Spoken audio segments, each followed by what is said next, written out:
ಸದಾಶಿವಸಮಾರಂಭಾಂ ಶಂಕರಾಚಾರ್ಯ ಮಧ್ಯಮಾಂ ಅಸ್ಮದಾಚಾರ್ಯ ಪರ್ಯಂತಾಂ ವಂದೇ ಗುರು ಪರಂಪರಾಂ. ಗುರುರ್ಬ್ರಹ್ಮ ಗುರುರ್ವಿಷ್ಣು ಗುರುರ್ದೇವೋ ಮಹೇಶ್ವರ ಗುರು ಸಾಕ್ಷಾತ್ ಪರಂಬ್ರಹ್ಮ ತಸ್ಮೈ ಶ್ರೀ ಗುರವೇ ನಮಃ. ಶಂಕರ ಶಾರದಾಭ್ಯಾಂ ನಮಃ. ಸದ್ಗುರು ಚರಣಾರವಿಂದಾಭ್ಯಾಂ ಮಮ ಸಾಷ್ಟಾಂಗ ಪ್ರಣಾಮಾನ್ ಸಮರ್ಪ್ಯ ಅದ್ಯ ಅತ್ರ ಪರಮಪೂಜ್ಯ ಸಿದ್ಧಲಿಂಗೇಶ್ವರ ಸ್ವಾಮಿನಃ 24तमः पुण्य आराधना महोत्सव अस्ति. अतः तेभ्यः सद्गुरुभ्यः मम साष्टांग प्रणामान् प्रणिपत्य अद्वैत परब्रह्मणः यथा मूर्तिमान् अस्ति साक्षात् परशिवावतारः श्री श्री दुंडेश्वर स्वामिनां चरणारविन्दयोः मम प्रणामान् समर्प्य अत्र मंचे विराजमानाः अतिथयः मातरः गुरवः आदरणीय बन्धुगणः, प्रथमं तावत् गुरुसंकल्पः इति यदस्ति तद् कथं कार्यं करोति इत्यस्मिन् विषये किञ्चित् वक्तुम् इच्छामि. किमर्थम् इत्युक्ते मम स्वग्रामः शृङ्गेरी अस्ति. मम कार्यस्थानमस्ति चिक्कबಳ್ಳापुरनगर मुद्देनहಳ್ಳಿ इति. परन्तु अद्य अहम् अत्र अस्मि. प्रायः कन्नडमध्ये किञ्चित् वदामि महोदय.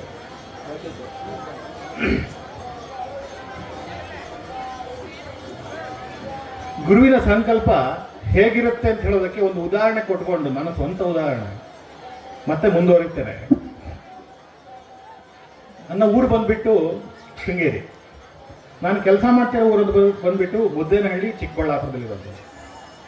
ಗುರುವಿನ ಸಂಕಲ್ಪ ಹೇಗಿರುತ್ತೆ, ಮತ್ತೆ ನಮ್ಮಲ್ಲಿ ಒಂದು ಮಾತಿದೆ, ತೇನ ವಿನಾ ತೃಣಮಪಿ ನ ಚಲತಿ ಅಂತ ಹೇಳಿ. ಗುರುವಿನ ಸಂಕಲ್ಪ ಇಲ್ಲದೆ ಇದ್ರೆ ಒಂದು ಹುಲ್ಲು ಕಡ್ಡಿಯೂ ಸಹ ಸಂಚರಿಸೋದಿಲ್ಲ, ಅಲುಗಾಡೋದಿಲ್ಲ. ಯಾಕೆ ನಾ ಈ ಮಾತು ಹೇಳ್ತಾ ಇದ್ದೆ ಕೇಳಿದ್ರೆ, ಇದು ನಾನು ಇಲ್ಲಿಗೆ ಬರ್ಬೇಕಂತ ಹೇಳಿ ಯೋಚನೆ ಹಾಕಿರುವಂಥದ್ದು ಮೊದಲ ಬಾರಿ ಅಲ್ಲ, 4ನೇ ಬಾರಿ. ಕಳೆದ 3 ಬಾರಿನೂ ಸಹ ಶ್ರೀಮಾನ್ ಮಂಜುನಾಥ ಮಹೋದಯರು ತುಂಬ ನನ್ನನ್ನು ಕೇಳ್ಕೊಂಡ್ರು, ಸಂಸ್ಕೃತ ಶಿಬಿರ ಮಾಡ್ಲಿಕ್ಕೆ ಬನ್ನಿ, ಸಂಸ್ಕೃತ ಶಿಕ್ಷಕರಿಗೆ ಪಾಠ ಮಾಡ್ಲಿಕ್ಕೆ ಬನ್ನಿ, ಗುರುಗಳ ಒಂದು ಕಾರ್ಯಕ್ರಮ ನಡೀತಾ ಇದೆ, ಹೋದ ವರ್ಷದಲ್ಲಿ ನಡೀತಾ ಇತ್ತು, ಆಗ್ಲೂ ಬನ್ನಿ ಅಂತ ಹೇಳಿದ್ರು. ಅನ್ಯ ಕಾರಣದಿಂದ ಬರ್ಲಿಕ್ಕೆ ಆಗ್ಲಿಲ್ಲ. ಹೇಳಿದ್ನಲ್ಲ ಗುರು ಸಂಕಲ್ಪ ಹೇಗಿರ್ಬೇಕು ಅಂತ ಹೇಳಿ. ಇವತ್ತು ಆಗ್ಬೇಕು ಅಂತಿದ್ದು ಅದು ಆಗಿದೆ. ಆದ್ರೆ ಗುರು ಕೃಪೆ ಹೇಗಿರುತ್ತೆ, ಗುರು ಸಂಕಲ್ಪ ಬೇರೆ, ಗುರು ಕೃಪೆ ಬೇರೆ. ನೀವು ಇಲ್ಲಿ ಬಂದ್ಮೇಲೆ ಇಲ್ಲಿ ನೋಡಿ ಏನಾದ್ರು ಹೇಳ್ತಾ ಇದ್ದೀರಿ ಅಂತ ನಿಮಗೆ ಅನ್ಸ್ಬೋದು. ಇಲ್ಲ, ಸಾಕ್ಷಾತ್ ಸದ್ಗುರುವಿನ ದರ್ಶನ ನನಗೆ ಆಗಿರಲಿಲ್ಲ, ಆದರೆ ಕೃಪೆಯ ಆಶೀರ್ವಾದ ನನ್ನ ಮೇಲೆ ಆಗಿತ್ತು. ಅದನ್ನು ಹೇಳ್ಕೊಂಡು ಮುಂದುವರಿತೇನೆ ನಾನು. ಹೇಗೆ ಅಂತ ಹೇಳ್ತೇನೆ, ಆಮೇಲೆ ಚಪ್ಪಳೆ ಹೊಡೀರಿ, ತೊಂದರೆ ಇಲ್ಲ. ಕಳೆದ 2 ವರ್ಷದ ಹಿಂದೆ ನನ್ನ ತಾಯಿಗೆ ಹಾರ್ಟ್ ಆಪರೇಷನ್ ಆಯಿತು. ನಮ್ಮಲ್ಲಿ ನಾನು ಕೆಲಸ ಮಾಡ್ತಿರುವಂಥದ್ದು ಪುಟ್ಟಪರ್ತಿಯ ಸತ್ಯಸಾಯಿಬಾಬಾ ಅವರ ಮಹಾವಿದ್ಯಾಲಯದಲ್ಲಿ. ನಮ್ಮಲ್ಲಿ ನಿಮ್ಗೆ ಗೊತ್ತಿರಬೇಕು, ಕೆಲವರಿಗೆ ಅನುಭವನೂ ಇರ್ಬೋದು, ಪುಟ್ಟಪರ್ತಿಯಲ್ಲಿ ಮತ್ತು ಬೆಂಗಳೂರಿನ ವೈಟ್ ಫೀಲ್ಡಿಯಲ್ಲಿ ಫ್ರೀಯಾಗಿ ಹಾರ್ಟ್ ಸರ್ಜರಿಯನ್ನು ಮಾಡ್ತಾರೆ, ಯಾರಿಗೂ ₹1 ತಗೊಳ್ಳೋದಿಲ್ಲ. ಅಲ್ಲೇ ಹಾರ್ಟ್ ಆಪರೇಷನ್ ಆಯಿತು ನನ್ನ ತಾಯಿಗೆ. ಆಗಿ ನನ್ನ ಒಂದು ದೋಷದಿಂದ ಅಂತಿಮವಾಗಿ, ಅಂದರೆ ಹಾರ್ಟ್ ಆಪರೇಷನ್ ಆದ 1 ತಿಂಗಳಲ್ಲೇ ಪುನಃ ನಮ್ಮ ತಾಯಿ ಸ್ವಲ್ಪ ಸೀರಿಯಸ್ ಆಯಿತು. ಅವತ್ತು ನನಗೆ ಸೀರಿಯಸ್ ಆಗಿದ್ದು ನನಗೆ ಗೊತ್ತಿಲ್ಲ, ಏನೋ ಸ್ವಲ್ಪ ಹೆಚ್ಚು ಕಡಿಮೆ ಆಗಿದೆ, ಅಮ್ಮನಿಗೆ ಉಸಿರಾಡ್ಲಿಕ್ಕೆ ಆಗ್ತಾ ಇಲ್ಲ. ಆ ಸಮಯದಲ್ಲಿ ನಾನು ಅಮ್ಮನ ಕರ್ಕೊಂಡು ಆಸ್ಪತ್ರೆಗೆ ಹೋಗ್ತಾ ಇದ್ದೇನೆ.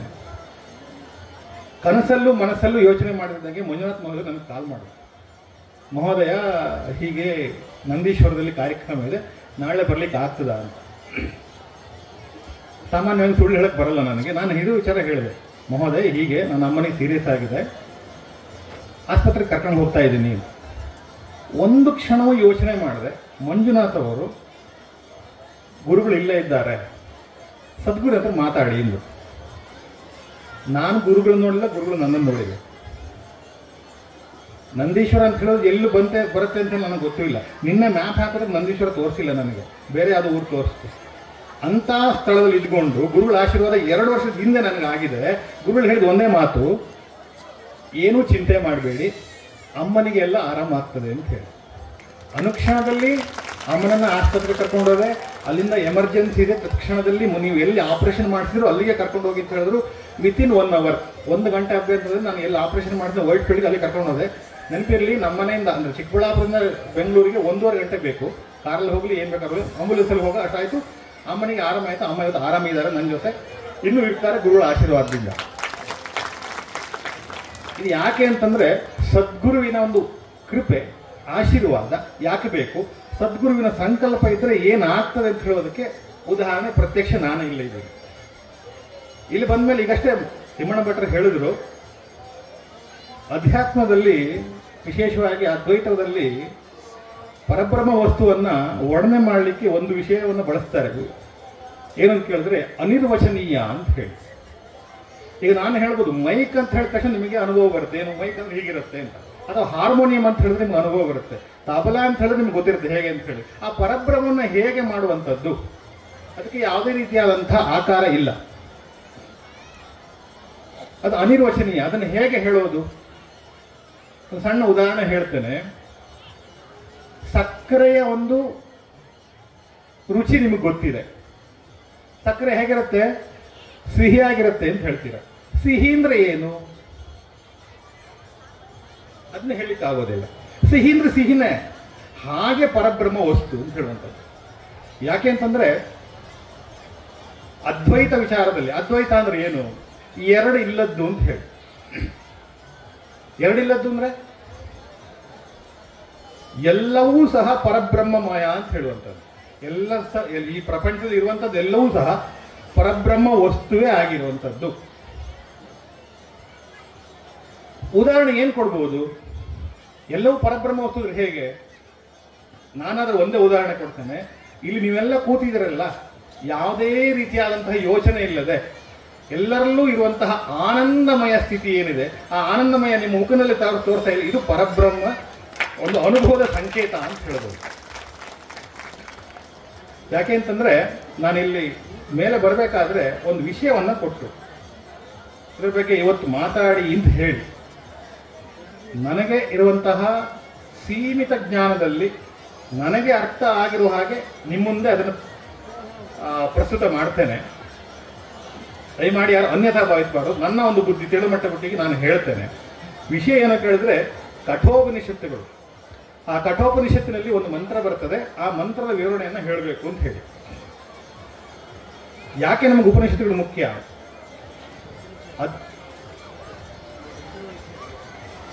ಇವತ್ತಿನ ಅಧಿಕೃತ ವಿಷಯ ಅದೇ ಅಂತ ಗೊತ್ತಿರಲಿಲ್ಲ. ಸಾಧ್ಯವಾದಷ್ಟು ಪ್ರಯತ್ನ ಪಡ್ತೇನೆ ನನ್ನ ಹತ್ರ ಹೇಳಲಿಕ್ಕೆ ಆಗುವಷ್ಟು. ನಮ್ಮಲ್ಲಿ ಪರಬ್ರಹ್ಮ ವಸ್ತುವನ್ನ ತಿಳಿಬೇಕು ಅಂತಂದ್ರೆ ಅಂದ್ರೆ ಏನು? ಈಗ ನಾವೇನು ನೋಡ್ತಾ ಇದ್ದೇವೆ ಇದೆಲ್ಲವೂ ಸಹ ಮಾಯಾ ಮೂಲಕವಾಗಿರುವಂತಹ ಜಗತ್ತು. ಇದೆಲ್ಲವೂ ಸಹ ಮಾಯೆ. ನಾನು ಅಂತ ಹೇಳುವಂಥದ್ದು ಮಾಯೆ, ನೀವು ಅಂತ ಹೇಳುವಂಥದ್ದು ಮಾಯೆ. ಈ ಪ್ರಪಂಚವೆಲ್ಲವೂ ಮಾಯೆ ಅಂತ ಇರಬೇಕಾದ್ರೆ ಆ ಪರಬ್ರಹ್ಮ ವಸ್ತು ಒಂದೇ ಸತ್ತು. ಅದು ವಿಕಾರಗೊಂಡಾಗ ಆಗಿರುವಂಥದ್ದು ಈ ಮಾಯಾ ಅಂತ ಹೇಳುವಂಥದ್ದು. ಅದರ ಸೃಷ್ಟಿ ಇದು. ಈ ನಮ್ಮಲ್ಲಿ ಹೇಳಬೇಕಾದ್ರೆ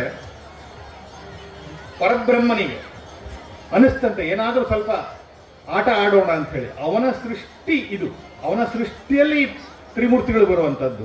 ಆ ತ್ರಿಮೂರ್ತಿಗಳಿಂದ ಈ ಜಗತ್ತು ನಡೆಯುವಂಥದ್ದು. ಹಾಗಿರುವಂತಹ ಒಂದು ಅದು ಉಪನಿಷತ್ತಲ್ಲಿ ಒಂದು ಮಾತು ಬರುತ್ತೆ. ಆ ಪರಬ್ರಹ್ಮ ಲೋಕ ಹೇಗಿದೆ ಅಂತ ಹೇಳುವಂಥದ್ದಕ್ಕೆ ನ ತತ್ರ ಸೂರ್ಯೋ ಭಾತಿ ನ ಚಂದ್ರ ತಾರಕಂ ನೇಮಾ ವಿದ್ಯುತೋ ಭಾಂತಿ ಕುತೋಯಮಗ್ನಿ ತಮೇವ ಬಾಂತಮನುಭಾತಿ ಸರ್ವಂ ತಸ್ಯ ವಾಸ ಸರ್ವಮಿದಂ ವಿಭಾತಿ ಅಂತ ಹೇಳಿ.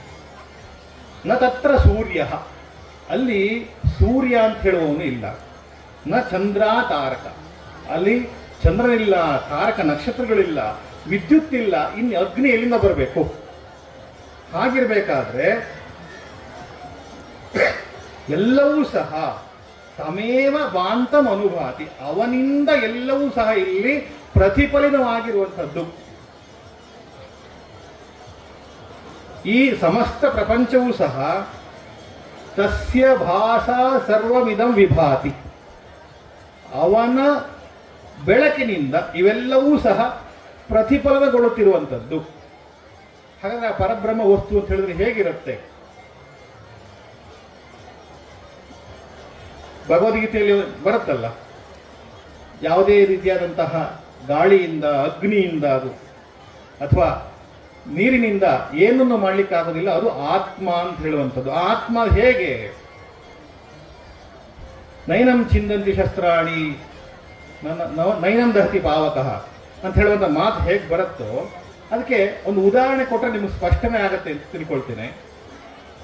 ಹೇಗೆ ಅಂತಂದ್ರೆ ಆತ್ಮ ವಸ್ತು ಹೇಗಿರುತ್ತೆ ಅಂತ ಹೇಳಿದ್ರೆ ನಿಮ್ಗೆ ಗೊತ್ತಿರುವಂತಹ ಒಂದು ಉದಾಹರಣೆ ಕೊಟ್ಟು ಹೇಳಲಿಕ್ಕೆ ಪ್ರಯತ್ನ ಪಡ್ತೇನೆ. ನಾವೆಲ್ಲರೂ ಸಹ ಫಿಲಂ ಥಿಯೇಟರ್ಗೆ ಹೋಗಿ ಮೂವಿಯನ್ನು ನೋಡ್ತೇವೆ ಅಲ್ವಾ? ಅಲ್ಲೊಂದು ಬೆಳ್ಳಿ ಸ್ಕ್ರೀನ್ ಇರುತ್ತೆ, ಬೆಳ್ಳಿ ಸ್ಕ್ರೀನ್ ಇರುತ್ತೆ. ಆ ಸ್ಕ್ರೀನ್ ಮೇಲೆ ಪಿಕ್ಚರ್ ರಿಫ್ಲೆಕ್ಟ್ ಆಗ್ತಾ ಇರುತ್ತೆ. ಮಳೆ ಬಂದಾಗ ಮಳೆ ಬರ್ತಾ ಇರುತ್ತೆ, ಅಲ್ಲಿ ಬೆಂಕಿ ಬಿದ್ದಾಗ ಬೆಂಕಿ ಬಿಡ್ತಾ ಇರುತ್ತೆ. ಆದರೆ ಆ ಸ್ಕ್ರೀನಿಗೆ ಏನೂ ಆಗೋದಿಲ್ಲ. ಏನಾರು ಆಗ್ತದಾ? ಏನೂ ಆಗೋದಿಲ್ಲ. ಆ ರೀತಿಯಾಗಿರುವಂಥದ್ದು ಪರಬ್ರಹ್ಮ ವಸ್ತು ಅಂತ ಹೇಳಿ. ಯಾವುದೇ ರೀತಿಯಾದಂತಹ ಕರ್ಮ ಲೇಪವೂ ಸಹ ಇಲ್ಲ ಆಗಿರುವಂಥದ್ದು ಪರಬ್ರಹ್ಮ ವಸ್ತು. ಅದನ್ನು ಉಪನಿಷತ್ತು ಹೇಳುತ್ತೆ. ಯಾಕೆ ಅಂತಂದ್ರೆ ಆಚಾರ್ಯರು ತುಂಬಾ ಕಡೆಯಲ್ಲಿ ಹೇಳ್ತಾರೆ, ಈ ಗಹನವಾದಂತಹ ವಿಚಾರವನ್ನ ಬ್ರಹ್ಮಸೂತ್ರಗಳಾಗ್ಲಿ ಉಪನಿಷತ್ತುಗಳಾಗ್ಲಿ ಇದು ಯಾವುದು ಅರ್ಥ ಮಾಡ್ಲಿಕ್ಕೆ ಆಗದೆ ಇರುವಂತಹ ಜನಗಳಿರ್ತಾರಲ್ಲ, ಅವ್ರಿಗೆ ಏನು ಅಂತ ಹೇಳಿದ್ರೆ ಆಚಾರ್ಯ ಏನು ಮಾಡಿದ್ರೆ ಕೇಳಿದ್ರೆ ಭಕ್ತಿ ಮೂಲಕ, ಸ್ತುತಿ ಮೂಲಕ ಹೇಳಿದ್ದಾರೆ. ಇವತ್ತು ನಾವೆಲ್ಲ ಅದನ್ನು ಮಾಡ್ತಾ ಇದ್ದೇವೆ. ಇಲ್ಲಿ ಪರಮ ಪೂಜ್ಯ ಸದ್ಗುರ ಪುಣ್ಯ ಆರಾಧನೆಯಲ್ಲಿ ಕೇವಲ ಓಂ ನಮಃ ಶಿವಾಯ ಅಂತ ಹೇಳುವಂತಹ ಮಂತ್ರದಿಂದ ಅವರ ಪಾದುಕಿಗೆ ಅಭಿಷೇಕ ಮಾಡ್ತಾ ಇದ್ದೇವಲ್ಲ, ಇದು ಸಾಕು. ಈ ಭಕ್ತಿ ಸಾಕು. ಭಕ್ತಿ ಮಾರ್ಗ, ಕರ್ಮ ಮಾರ್ಗ, ಜ್ಞಾನ ಮಾರ್ಗ, ಈ ಮೂರು ಮಾರ್ಗದ ಮೂಲಕ ಒಬ್ಬ ಮನುಷ್ಯ ಮುಕ್ತಿಯನ್ನ ಪಡಿಬಹುದು ಅಂತ ಹೇಳುವಂಥದ್ದನ್ನ ಉಪನಿಷತ್ತುಗಳಲ್ಲಿ ಏನು ಹೇಳ್ತಾರೆ ಕೇಳಿದ್ರೆ, ಉಪನಿಷತ್ತು ಜ್ಞಾನ ಮಾರ್ಗವನ್ನ ಹೇಳುತ್ತೆ. ಯಾಕೆ ಅಂತಂದ್ರೆ ಕೊನೆಯದಾಗಿ ನಾವು ಮುಕ್ತಿಯನ್ನು ಹೊಂದಲಿಕ್ಕೆ, ಮುಕ್ತ ಅಂತ ಹೇಳಿದ್ರೆ ಏನು ಕೇಳಿದ್ರೆ ಸರ್ವಸಂಗ ಪರಿತ್ಯಾಗಿ, ಯಾವುದೇ ರೀತಿಯಾದಂತಹ ಅಟ್ಯಾಚ್ಮೆಂಟ್ ಇಲ್ಲದೆ ಇರುವಂಥದ್ದು ಸ್ಥಿತಿ ಮುಕ್ತಿ ಅಂತ ಹೇಳುವಂಥದ್ದು. ಅಂತಹ ಸ್ಥಿತಿ ಬರಬೇಕಾದ್ರೆ ಜ್ಞಾನ ಒಂದೇ ಕಾರಣ ಅಂತ ಹೇಳಿ. ಒಮ್ಮೆ ಅದು ಬಂದ್ಬಿಟ್ರೆ ಮತ್ತೆ ನಾವು ಇಲ್ಲಿಗೆ ಬರೋದಿಲ್ಲ ಅಂತ ಹೇಳಿ. ಉಪನಿಷತ್ತಲ್ಲ, ಇನ್ನು ಛಾಂದೋಗ್ಯ ಉಪನಿಷತ್ತಲ್ಲಿ ಒಂದು ಮಾತು ಬರುತ್ತೆ. ಹಾಗಾದ್ರೆ ಇಲ್ಲಿ ನಾವು ಪುಣ್ಯ ಸಂಪಾದನೆ ಮಾಡಿರ್ತೇವೆ, ಸತ್ಕಾರ್ಯ ಮಾಡಿರ್ತೇವೆ, ಅಂಥವರಿಗೆಲ್ಲ ಯಾವ ಸ್ಥಾನ ಇದೆ ಅಂತ ಹೇಳಿದಾಗ ಬೇರೆ ಬೇರೆ ಲೋಕಗಳನ್ನು ಹೇಳುತ್ತೆ. ಕೆಟ್ಟ ಕೆಲಸ ಮಾಡಿ ಬೇರೆ, ಈ ಮನುಷ್ಯ ಜನ್ಮ ಅಂತ ಹೇಳುವಂಥದ್ದು ಅತ್ಯಂತ ಶ್ರೇಷ್ಠವಾದದ್ದು. ಅದನ್ನು ನಾವು ಇವತ್ತೇನು ಸೇರಿದ್ದೇವೆ, ಈ ರೀತಿಯಾಗಿ ಪುಣ್ಯ ಕಾರ್ಯದಲ್ಲಿ ತೊಡ್ಕೊಂಡಾಗ ನಮಗೆ ಖಂಡಿತವಾಗಿ ನಿಶ್ಚಯವಾಗಿಯೂ ಸಹ ಆ ಅದ್ವೈತ ಆನಂದ ಸ್ಥಿತಿಯನ್ನು ತಲುಪಲಿಕ್ಕೆ ಸಾಧ್ಯ ಅಂತ ಹೇಳುವಂಥದ್ದು. ಇದನ್ನು ಉಪನಿಷತ್ತು ಹೇಳುವಂಥದ್ದು. ಉಪನಿಷತ್ತು, ಬ್ರಹ್ಮಸೂತ್ರ, ಭಗವದ್ಗೀತೆ ಸಾರ ಏನು ಕೇಳಿದ್ರೆ ಮನುಷ್ಯನ ಕಟ್ಟ ಕಡೆಯ ಲಕ್ಷ್ಯ ಏನಿದೆ ಅದು ಮುಕ್ತಿ ಅಥವಾ ಆನಂದ. ಅದನ್ನು ಬ್ರಹ್ಮಾನಂದ ಅಂತ ಕರೀತಾರೆ ಶಾಸ್ತ್ರದಲ್ಲಿ. ಆ ಬ್ರಹ್ಮಾನಂದ ಸ್ವರೂಪ ಹೇಗೆ ಬರುತ್ತೆ ಅಂತ ಕೇಳಿದ್ರೆ ಜ್ಞಾನ ಮಾರ್ಗದಿಂದ. ಇಂತಹ ಸ್ಥಿತಿಯನ್ನ ನಾವು ಹೇಗೆ ಪಡ್ಕೋಬೇಕು ಹೇಳಿದ್ರೆ ಜ್ಞಾನ ಮಾರ್ಗದಿಂದ ಅಂತ ಹೇಳೋದು.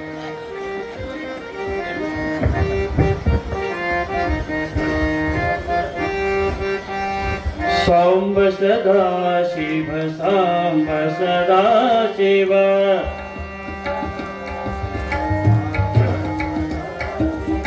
ಸಾಂಬ ಸದಾ ಶಿವ, ಸಾಂಬ ಸದಾ ಶಿವ,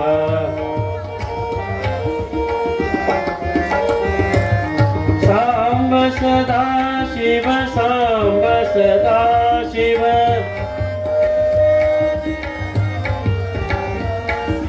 ಸಾಂಬ ಸದಾ ಶಿವ, ಸಾಂಬ ಸದಾ ಶಿವ,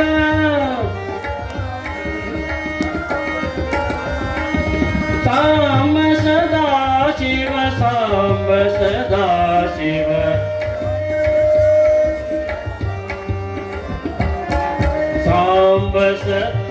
ಶಿವ ಸಾಂಬ ಸದಾ ಶಿವ ಎಲ್ಲದವ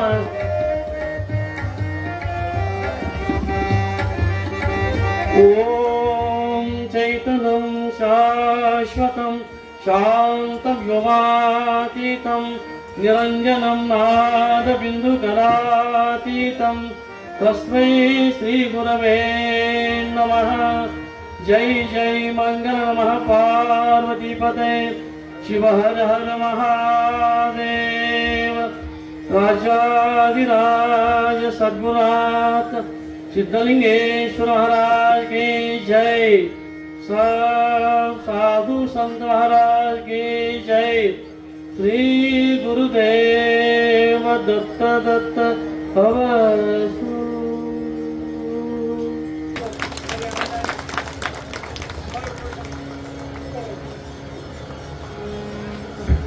ಮೇಲೆ ಮತ್ತೆ ಮಹಾಬಲ ಕಥಾಚಾರರು ತಮ್ಮ ವಿಷಯವನ್ನು ಮುಂದುವರಿಸಬೇಕಾಗುತ್ತೆ.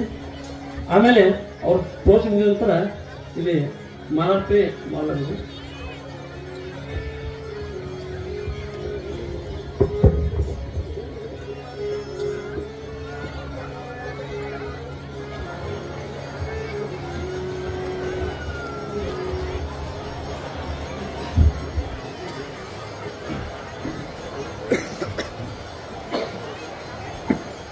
ಹೀಗೆ ಮನುಷ್ಯನಿಗೆ ತನ್ನ ಜೀವನ ಸಫಲತೆಯನ್ನು ಕಾಣಬೇಕಾದ್ರೆ ಮುಖ್ಯವಾಗಿ ಇರುವಂಥದ್ದು 3 ಮಾರ್ಗಗಳು. ಅದು ಭಕ್ತಿ ಮಾರ್ಗ, ಕರ್ಮ ಮಾರ್ಗ ಮತ್ತು ಜ್ಞಾನ ಮಾರ್ಗ. ಅದರಲ್ಲಿ ಶ್ರೇಷ್ಠವಾಗಿರುವಂಥದ್ದು ಯಾವುದು ಕೇಳಿದ್ರೆ ಜ್ಞಾನ ಮಾರ್ಗ. ಆ ಜ್ಞಾನದ ಮಾರ್ಗವನ್ನು ತೋರಿಸೋರು ಯಾರು ಕೇಳಿದ್ರೆ ಸದ್ಗುರುಗಳ ಒಂದು ಮಾರ್ಗದರ್ಶನ ಇದ್ರೆ ಮಾತ್ರ ಅದು ಸಾಧ್ಯ ಆಗುವಂಥದ್ದು. ಭಕ್ತಿಯನ್ನು ನಾವು ಕೇವಲ ಪರಬ್ರಹ್ಮನ ಸ್ಮರಣೆಯಿಂದ ಮಾಡಬಹುದು. ನಿರ್ಲಿಪ್ತವಾದಂತಹ ಕರ್ಮವನ್ನು ಮಾಡೋದ್ರಿಂದ ಕರ್ಮ ಮಾರ್ಗದಲ್ಲಿ ನಾವು ಹೋಗ್ಬೋದು. ಆದರೆ ಮನುಷ್ಯನಿಗೆ ಏನಾಗುತ್ತೆ ಕೇಳಿದ್ರೆ ಭಕ್ತಿ ಮಾರ್ಗದಲ್ಲೇ ಹೋಗಬೇಕಾದ್ರೆ ಆ ಭಕ್ತಿ ಮಾರ್ಗ ಅಂತ ಹೇಳುವಂಥದ್ದು ಜ್ಞಾನಕ್ಕೆ ದಾರಿ ಆಗಬೇಕು. ಕರ್ಮ ಮಾರ್ಗ ಅಂತ ಹೇಳುವಂಥದ್ದು ಪುನಃ ಜ್ಞಾನಕ್ಕೆ ದಾರಿ ಆಗಬೇಕು.